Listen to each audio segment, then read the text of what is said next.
Hello viewers, welcome back to LBR Education. So the content we provide is very useful for 10th class students and all the competitive exams like APRJC, Polytechnic, etc. So this video is presented by Abala Venkat Rao, MSc BEd, School Assistant, ZPH School, Pathology. Okay guys, let's move on to the third part of heat. The topics we are going to learn today is the activity which differentiates heat and temperature, and we will see the related points. Now let's begin with the activity. Take two beakers, fill one with water, another with oil. Now place thermometers in each of them. Observe the readings carefully. You see a reading of 100 degrees centigrade in water and 30 degrees centigrade in oil, right? Which are their corresponding temperatures. So now what you do is keep this beaker which is containing oil inside the beaker which is containing the water. Okay, so now you see the reading of the thermometer which is inside the oil keeps on increasing.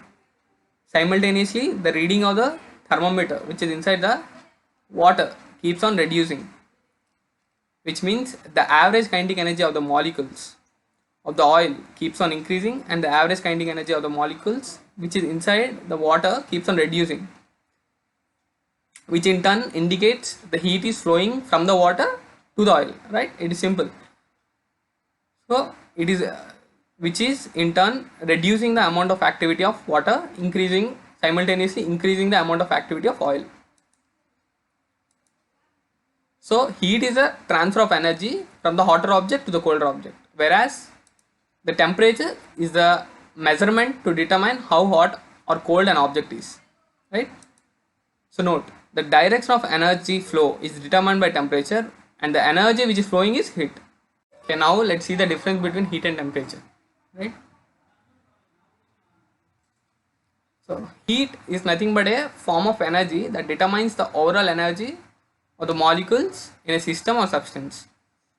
So which means heat is the total summation of energy of each molecule, whereas temperature is the average of energy of all the molecules in a substance or system, or in turn temperature determines the degree of hotness or coldness of a system or substance. So the units, the units of heat in SI system is joules, in CJ system is calorie, whereas the units of temperature in SI system is kelvins and in CJ system is Celsius. Okay, now let's see the third point. Two objects can be in thermal equilibrium even if they don't have the same heat energy, right? Thermal equilibrium means two objects attaining the same temperature but not they having the same energy, right? But two objects cannot be in thermal equilibrium if they don't have the same temperature. The point of thermal equilibrium is acquiring the same temperature, right? Which means the average energies of both the systems is equal but not the total energy. Let's move on to the fourth point. The flow of heat does not depend upon the difference in heat energies of the object. It depends upon the difference in temperatures, right? So heat measures the overall kinetic energy of the system of the molecules in a system, whereas temperature measures the average kinetic energy. We already discussed. So the first point is heat is nothing but a form of energy that determines the overall energy of the molecules in a system or substance, whereas temperature is the average energy of the molecules in a system or substance. So the units of heat in SI system is joules and in CJ system is calories, and the units of temperature in SI system is Kelvin, in CJ system is Celsius. Two objects can be in thermal equilibrium even they don't have the same heat energies, but two objects cannot be in thermal equilibrium if they don't have the same temperature, right? So the flow of heat does not depend upon the difference in heat energies of the object, but the flow of heat does depend upon the difference in temperature of the objects. Heat measures the overall kinetic energy of the system, whereas temperature measures the average kinetic energy of the system.